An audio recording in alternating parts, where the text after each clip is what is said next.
జాగృతి జనంబాట కార్యక్రమంలో భాగంగా 14వ జిల్లాలో ఉన్నాం. కొత్తగూడెం భద్రాద్రి జిల్లాలో ఉన్నాం. నిన్నంతా కూడా కొత్తగూడెం ఇల్లందు అన్ని పర్యటన చేసుకుంటూ నియోజకవర్గాలు ఇవాళ చివరి నియోజకవర్గం మరి అశ్వరావుపేటకు రావడం జరిగింది.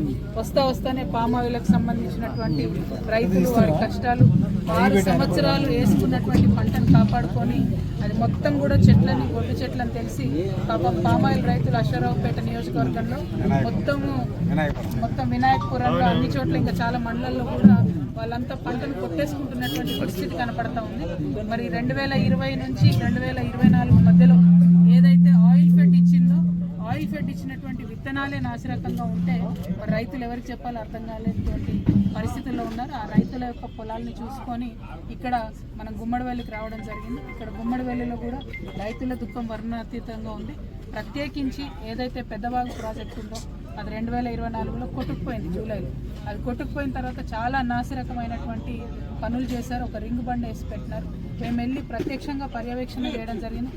ఎంతైతే పెద్ద కట్ట 3 కిలోమీటర్ల పెద్ద కట్టలో చాలా మెయింటెనెన్స్ ఇష్యూస్ ఉన్నాయి.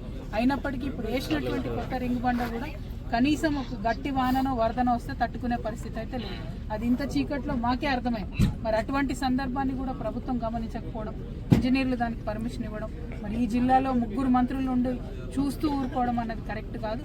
కలెక్టర్ గారు తక్షణమే వచ్చి ఒకసారి చూడాలా, ఇక్కడ పెద్దవాగు పరిస్థితి చూడాలి.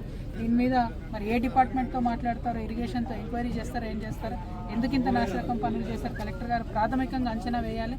మంత్రివర్యులు కూడా పట్టించుకొని మంచి స్ట్రాంగ్గా బండ్ కట్టించాలి.